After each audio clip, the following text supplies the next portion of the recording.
pregação, instruídos por Deus para nos mantermos constantes nele. Para quem trouxe a Bíblia, Romanos 15,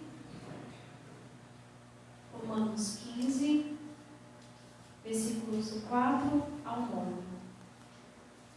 Para quem tem a Bíblia da Ave Maria, na página 1463. Para iniciarmos essa partilha, fazer uma oração enquanto vocês vão procurando. Romanos 15, versículos 4 a 9. Ó cruz, seja minha proteção, palavra nosso do coração, que pelo coração transpassado de Maria, alcancemos o coração misericordioso de Jesus. Encontraram? Quem trouxe a Bíblia encontrou? Sim? Então tá bom. Vamos lá, fazer a leitura, né? Versículo 4. Ora, tudo quanto outrora foi escrito para a nossa instrução, a fim de que, pela perseverança e pela consolação que dão as Escrituras, tenhamos esperança. O Deus da perseverança e da consolação vos conceda o mesmo sentimento uns para com os outros, segundo Jesus Cristo, para que, com um só coração e uma só voz, glorifiqueis a Deus, Pai de nosso Senhor Jesus Cristo. Por isso, acolhei-vos uns aos outros, como Cristo nos acolheu para a glória de Deus. Pois asseguro que Cristo exerceu seu ministério entre os circuncisos para manifestar a veracidade de Deus pela realização das promessas feitas aos patriarcas. Quanto aos pagãos, eles só glorificam a Deus em razão de sua misericórdia, como está escrito. Por isso, eu vos louvarei entre as nações, e cantarei louvores ao vosso nome. Palavras do Senhor. Graças a Deus. Então, dentro desse tema de hoje, instruídos por Deus para nos mantermos constantes nele, para a gente começar a meditar também esse trecho que nós acabamos de ler, a gente vai pegar a partir do versículo 1, desse mesmo capítulo, que aí ele vem dando também uma direção para aquilo que nós vamos meditar no fim. No começo vem falando assim, no versículo 1: nós, que somos fortes, devemos suportar as fraquezas dos que são fracos e não agir a nosso modo. E aí, dentro daquilo que esse primeiro versículo vem dizendo, tem uma palavra que me chamou a atenção, né? Que é a palavra suportar. Nós que somos fortes, devemos suportar as fraquezas dos que são fracos e não agir ao nosso modo. E aí a gente pensa, qual é o significado de suportar? O que é que significa suportar os nossos, né? Suportar é a mesma coisa que segurar, né? Um suporte, por exemplo, de uma imagem. Ela está o quê? Sustentando a imagem. Quando a gente está numa procissão, não tem aquele instrumento que a gente usa para carregar a imagem? Isso, andor, muito obrigada. Então, assim, nós temos um andor, que é o que também? O suporte, ele ajuda a carregar. Então, o suporte, suportar, é segurar, sustentar, carregar, dar resistência para aquele que está conosco. E qual é o oposto de suporte? Desistir, deixar cair. E quando a gente se estressa, né, a gente tem aquele jeito brasileiro de dizer, né, vou chutar o pau da barraca. Não é isso? Então, o que é que Jesus está dizendo? Suporte os que estão com você. Se você hoje é forte, suporte aqueles que estão fracos.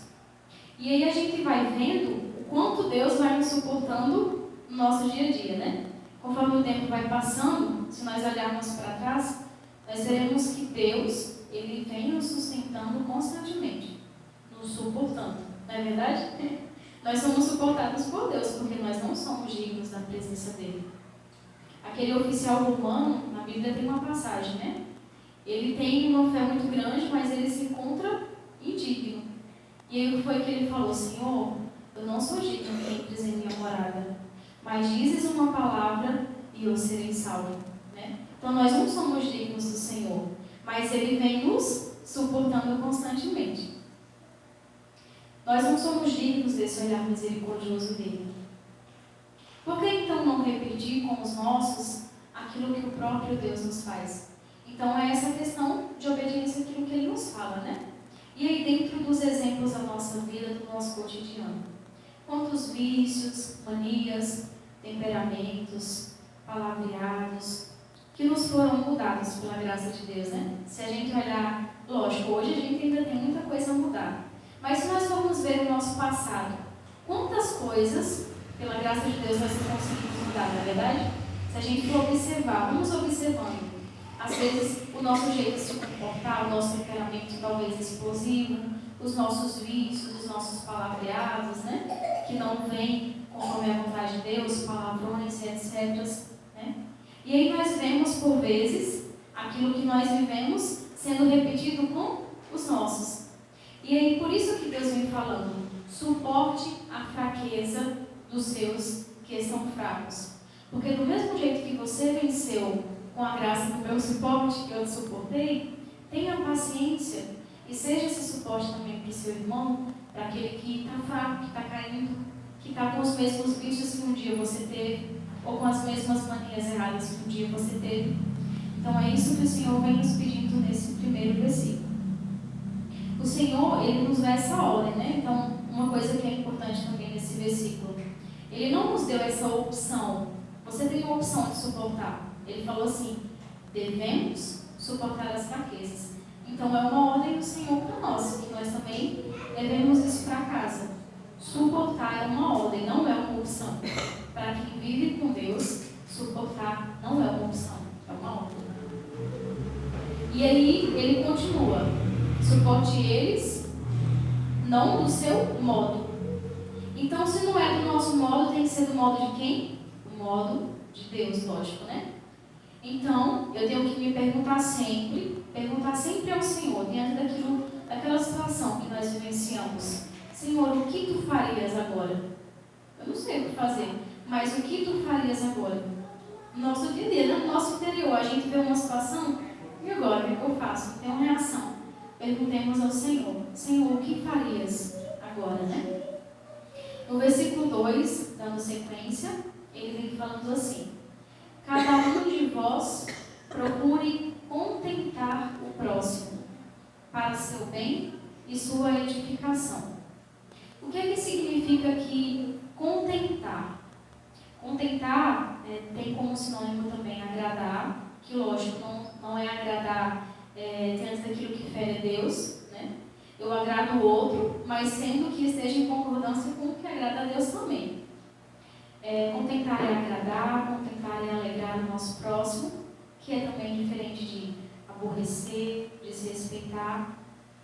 E aí vem dando a sequência. Contente o seu próximo para seu bem e sua edificação, né? E aí a gente vai vendo quantas pessoas, né? Quantos irmãos, quantos convívios que a gente vai tendo, que a gente vai vendo transformações na vida dos outros com o próprio testemunho de vida, né? São Francisco de Assis, o padroeiro dessa capela, né? Tem um relato dele que ele saiu com um irmão e falou assim, vamos evangelizar. Eu acredito que você já tenha escutado. E ele falou assim, vamos evangelizar. E aí ele saiu com outro irmão, com outro freio, né? E eles passaram na cidade sem falar nada. Só passaram no meio da cidade, né? E aí o irmão falou assim, mas São Francisco, o senhor não falou que a gente ia evangelizar? E aí? Ele falou assim, mas nós evangelizamos com a nossa vida. Com certeza as pessoas olham para você e se você tem um comportamento que agrada a Deus, as pessoas vão ser evangelizadas, elas vão sentir. Se for necessário, use palavras. Mas primeiro, viva com a vida aquilo que o Senhor pede.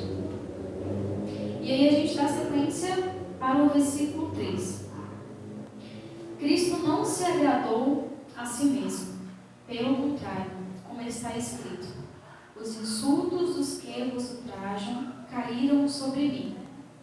E quantas vezes a gente viu, né? Com a própria vida do Senhor. Todas as coisas que eram para cair sobre nós, por causa do nosso pecado, que foi que pagou? Foi o próprio Cristo, na cruz. Dando sua vida na morte de cruz. Versículo 4. Que aí é onde a gente vai entrar no nosso tempo. Ora, tudo quanto outrora foi escrito para a nossa instrução, a fim de que pela perseverança e pela consolação que dão as Escrituras, tenhamos esperança. Começa e fala assim, ora, tudo que fora escrito para a vossa instrução. E aí, se a gente for ver na Bíblia, na Palavra de Deus, nas missas dominicais que a gente vai, nas reflexões que a gente vai escutando, vamos dar alguns exemplos aqui, né? Quais são as instruções que Deus dá na Bíblia? Dá várias, tem mais de 1000 páginas da Bíblia, né? Mas entre delas, quais são algumas instruções que o Senhor nos dá? Desde a criação, lá em Gênesis, né? O Senhor vem dizendo o quê? Que tudo é dele, todo o universo. Tudo é obra dele, exceto o mal. O Senhor criou tudo. E depois que Ele criou tudo, o que foi que Ele falou? Isso é bom. Porém, Ele não criou o mal. O mal é consequência do nosso pecado. Mas diante dessa lição que o Senhor nos dá, criando o universo, criando tudo, o que é que eu tenho que ter consciência? A minha família não é minha, os meus bens não são meus e a minha vida não é minha. Nada é meu, né? Por que a minha vida não é minha, né? A gente vê aí no mundo de hoje, na sociedade de hoje, existem muitos que falam, né? A gente já falou aqui outras vezes também. Meu corpo, minhas regras, né? Minha vida, eu conduzo, eu faço o que eu quiser. Mas uma vez eu vi um falecido bispo falar, né?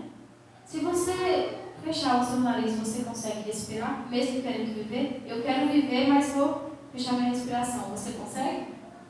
Porque não é você que controla a sua vida.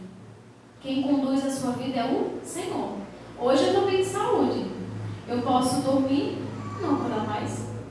Por quê? Porque o Senhor decidiu, pronto, acabou a sua jornada. Se você fez, ótimo. Se você não fez, não deu mais tempo, acabou. E esse é o último dia. Então, que a gente possa ter consciência. A minha família não é minha, os meus bens não são meus, a minha vida não é minha, nada que eu tenho é meu. Tudo é de quem? De Deus. Uma das lições que o Senhor nos dá com a criação. Outras coisas. Vemos o Senhor escolhendo quem? Davi para ser rei, né? Davi, um pastor de ovelhas, ser rei. Contrariou aqueles que se achavam que iam ser chamados, né? O Senhor vai chamar eu. Mas não, o Senhor chamou Davi, confundiu os soberbos, exaltou os humildes e humilhados. Nós vemos o que mais diz na Bíblia. O Senhor escolhendo para ser a mãe do Salvador uma virgem, uma simples jovem, né? Aquilo que contraria provavelmente muita gente. Como ela, moça, jovem e virgem, pode ser a mãe do Senhor, pode ser escolhida, né? Então, o Senhor contrariou os corações dos soberbos também. Nós vemos o que também? O Senhor escolhendo Pedro. Quem era Pedro? Aquele que negou, né? Pedro estava seguindo Jesus, e aí quando Jesus estava lá no caminho para ser crucificado, perguntaram, não és tu um deles? Não foi o que ele falou? Não, eu não o conheço. Só que aí depois, Pedro se arrependeu, e o que foi que o Senhor fez com ele? O chamou para ser o condutor da igreja do próprio Cristo. Então nós vemos essas contrariedades, que para o mundo não era óbvio, mas que para Deus é certo. Escolhendo Moisés para anunciar os 10 mandamentos e conduzir o seu povo à terra prometida. E aí, um fato que é importante, né? Não sei se todos sabem, Moisés era gago. Mas o Senhor o escolheu mesmo assim para anunciar a salvação a eles e para conduzi-los até a terra prometida.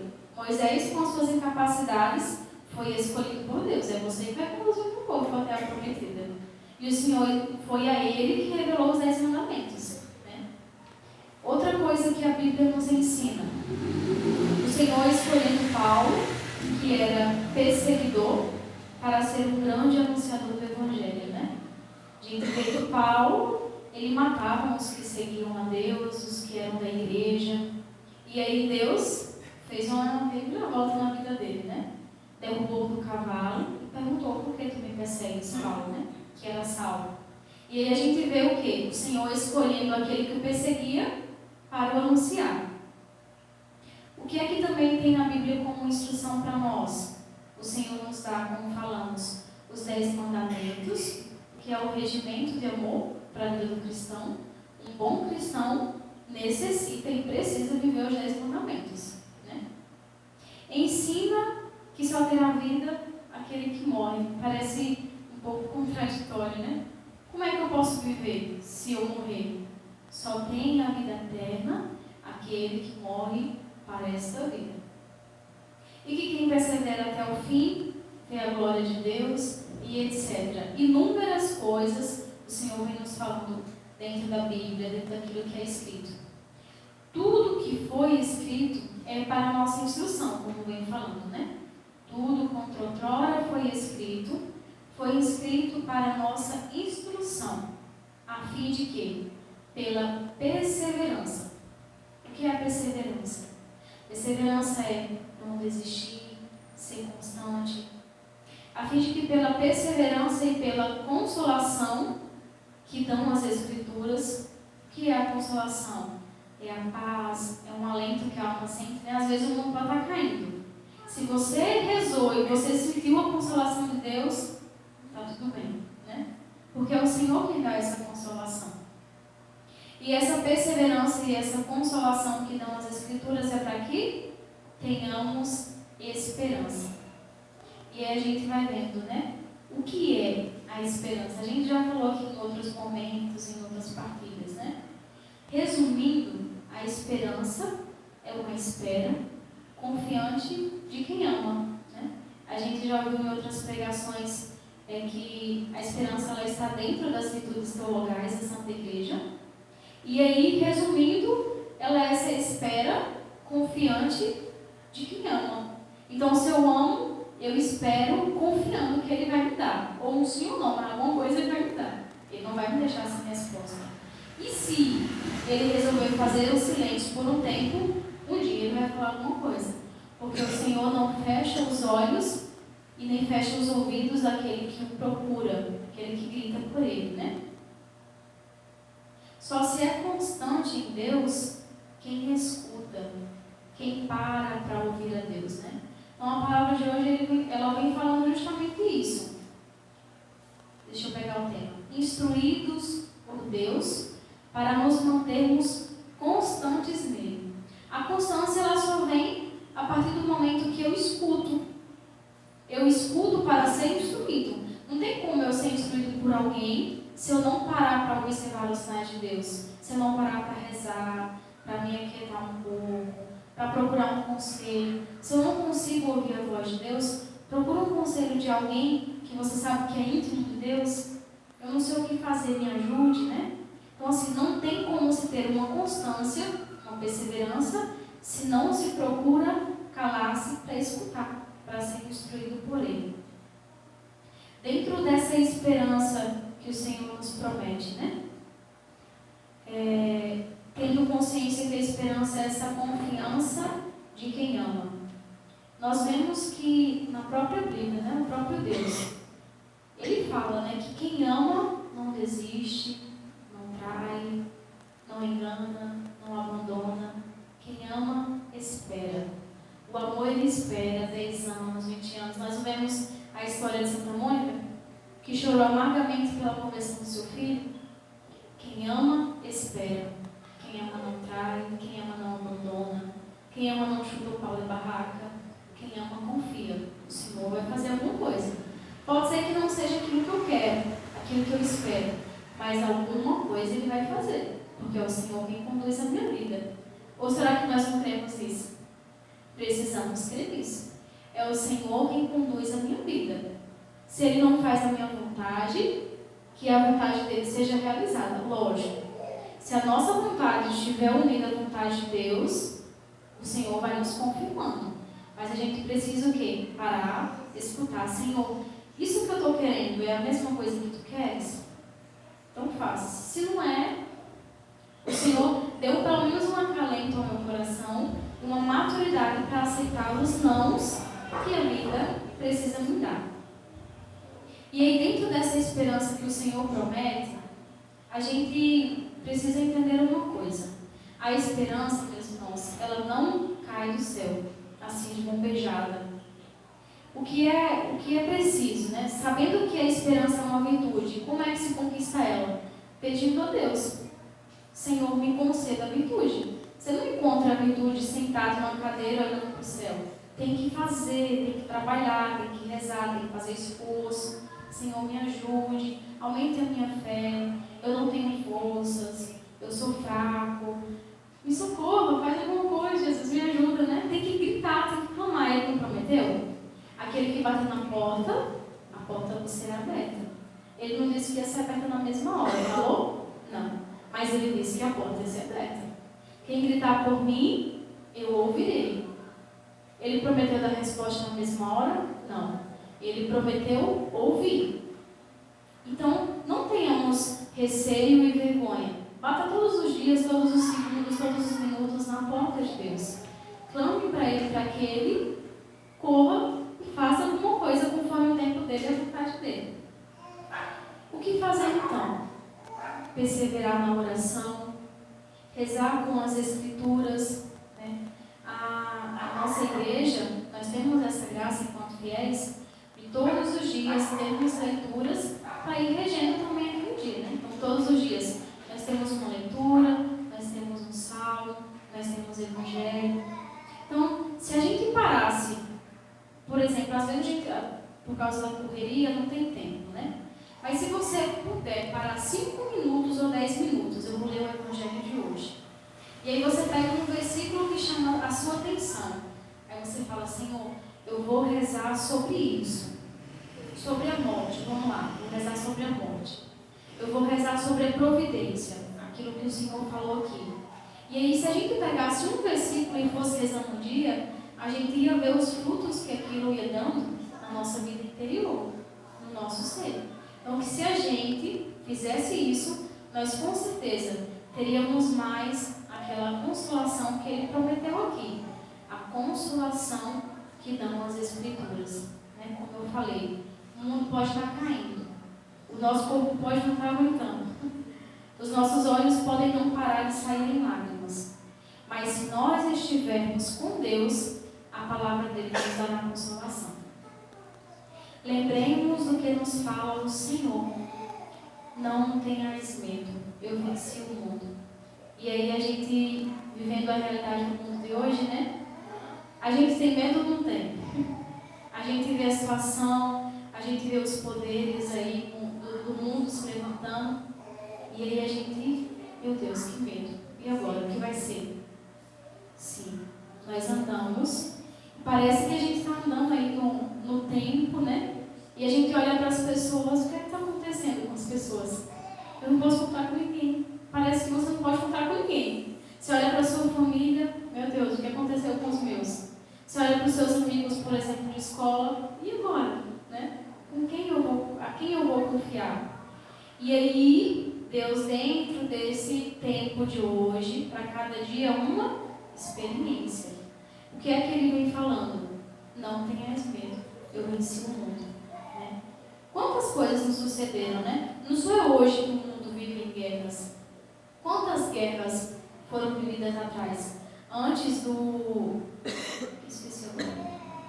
Na época de Noé, lá, que ele entrou na barca no tempo de dilúvio, naquele tempo já tinha muitas coisas profanas, muitas coisas erradas. O que foi que o Senhor falou? Se arrependam. E aí Noé foi chamando para entrar na barca, né? Porque o Senhor ia fazer o quê? Vai vir o dilúvio, vai matar todo mundo. Vai dar tempo. Se arrependa, se converta, venha comigo para a barca e cá com você. O pessoal foi, casavam, davam-se casamento, bebiam, ficavam bêbados. Não que beber seja pecado, é o descontrole, né? Ficavam bêbados, viviam na prostituição, viviam no mundo errado. E aí, quando menos esperavam, caiu a chuva. Escapou quem? Quem estava na barca. E quem é que estava na barca com Noé? A família dele e os animais que o Senhor enviou para serem recuperados, a criação dele, né? Então que a gente possa confiar. Se o Senhor falou, não tenhais medo, porque eu venci o mundo, confiemos também nas nossas preocupações, as nossas incertezas, aquilo que está no nosso ser, ao Senhor. Ele não prometeu? Não tenha medo, eu venci o mundo. Se Ele prometeu isso, nos abandonemos. Se Ele prometeu, Ele vai cumprir. Se Ele prometeu, Ele cumprirá. Versículo 6. Dando continuidade, né? Para que com um só coração e uma só voz glorifiqueis a Deus, Pai de nosso Senhor Jesus Cristo. Tudo o que nós temos e fazemos precisa ter uma finalidade: glorificar a Deus. Se no fim de tudo nós olharmos para nós e falarmos assim, eu sou boa, não glorifico a Deus, porque nós não somos bons. Letícia não tem bondade, Letícia tem providência de Deus. Se acontece alguma coisa boa através de mim, não sou eu que faço, é Deus que faz. Se você exerce uma caridade, né, no seu trabalho, ajuda um irmão, ajuda alguém na rua, não é você na sua bondade que faz isso, é Deus que faz em você. Por isso que Deus vem falando, glorifiqueis a Deus, Pai de nosso Senhor Jesus Cristo, porque só Ele é bom, ninguém mais é bom. Eu não sou boa, você não é bom, ninguém. Deus é bom. Agora, existem coisas em nós que vão sendo mudadas, e aí a gente vai vendo aquilo que a própria Escritura tem trechos que diz, né? Já não sou eu quem vivo, é Cristo que vive em mim. Então, quando a gente for vendo essas coisas acontecerem na nossa vida, não olhemos para o nosso umbigo e digamos, nossa, você fez uma caridade show, você está boa, aí você mudou. Não sou eu quem vivo, é Cristo que vive em mim. Não sou eu quem faço, é Cristo quem faz em mim. Eu não sou nada. O Senhor é tudo em mim. Isso precisa ser do nosso coração, da nossa vida. Versículo 7. Por isso, acolhei-vos uns aos outros, como Cristo nos acolheu para a glória de Deus. Irmãos, o que é acolher? A gente já ouviu aqui também, acredito. Acolher não é aceitar o erro do outro. Acolher é, estando com o outro, amá-lo e ensiná-lo o caminho a ser seguido. Então, se eu tenho alguém do meu lado, não é porque vive uma vida profana que eu vou chutar ele, não quero ser perto de mim. Não. Esteja junto dele para ajudá-lo. No tempo certo, ele vai ter um sinopó. Mas assim, espere em Deus, não é você que vai fazer nada, é o Senhor, né? Então o Senhor vem dizendo, acolhei-vos uns aos outros como Cristo nos acolheu. Nós somos dignos de ser acolhidos por Deus? Jamais. Mas Ele, na sua misericórdia, nos acolhe, está conosco. O Senhor, Ele nunca sai do nosso lado. Somos nós, e com o nosso pecado, corremos dele. Que a gente possa ter essa consciência. O Senhor, Ele não nos abandona. Ele fez essa promessa, né? Na Bíblia e em outras passagens, fala, eis que eu estarei convosco todos os dias, até o fim dos tempos. Não é isso que Ele fala? A gente já escutou isso nas homilias de domingo. E aí existem ocasiões e situações que a gente fala assim, meu Deus, parece que Deus sumiu do mapa. Eu não sinto nada, eu não consigo instrução, eu não ouço uma voz, eu estou com um cego que não sei para onde ir, como andar, e o que é que eu faço agora?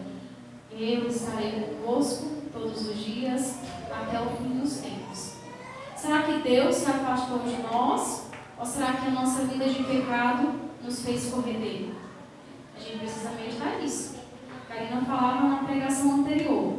Nós estamos o quê? No tempo do advento. Advento significa o quê? Ele virá, há de vir, né? Então assim, a gente já experimentou a primeira vinda do Senhor quando Jesus veio. O Senhor vai vir uma segunda vez para julgar os vivos e os mortos. Então esse tempo do advento também é para isso, para nós nos prepararmos para essa segunda vinda, porque o Senhor virá e nós não sabemos tempo hora. Então a nossa alma precisa estar unida a Ele. O nosso coração precisa estar unido ao dele, para quando Ele chegar, Ele encontre as nossas velas bem amortecidas, né? Quando Ele chegar na porta, Ele não nos encontre nas esquinas procurando óleo para ser vendido, para colocar na lamparina, né? Vamos pegar aqui um pouquinho emprestado porque a minha acabou. Não. A gente precisa ir sendo renovado todos os dias.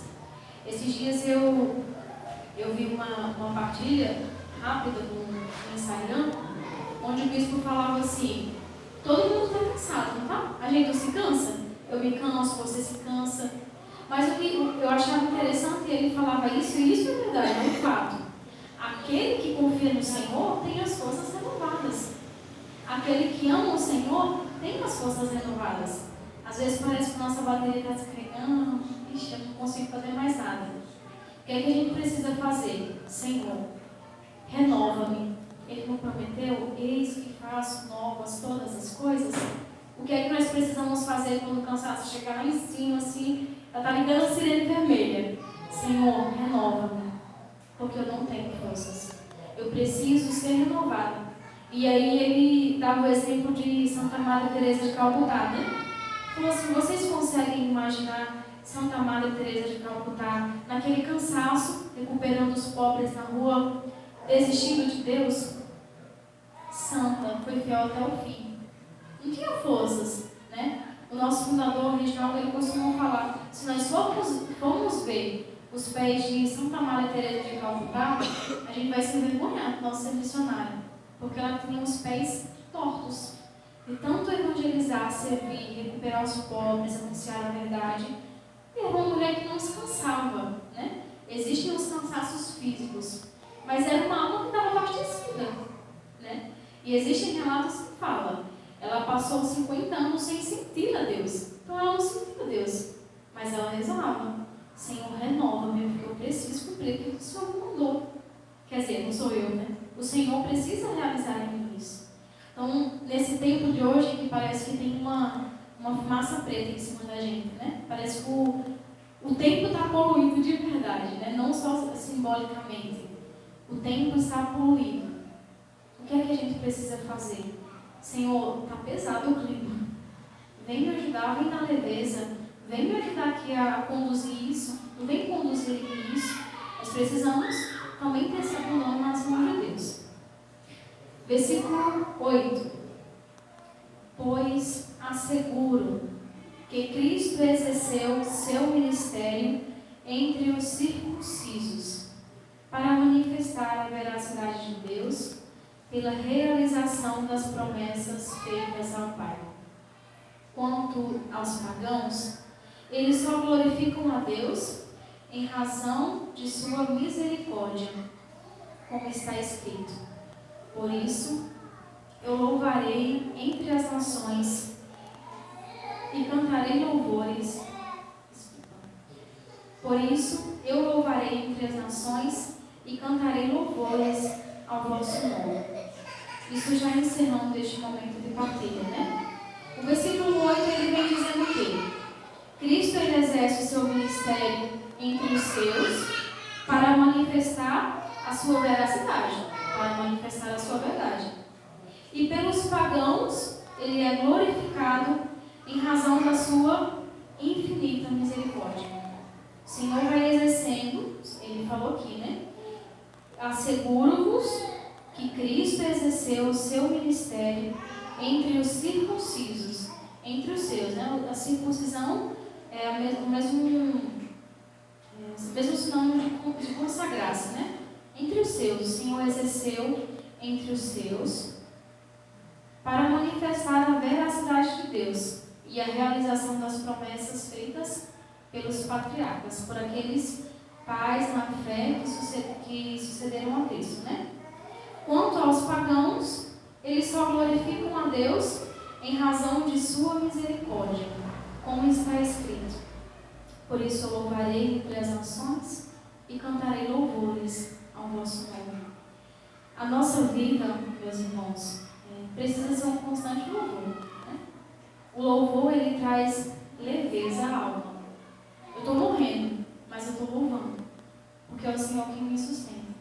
Eu não estou aguentando, Mas eu estou louvando. Senhor, obrigado. Obrigado por essa dor de cabeça. Obrigado por isso que me perturba agora. Obrigado, porque o Senhor tem alguma coisa a fazer com isso. Se o Senhor está permitindo, o Senhor vai tirar frutos disso.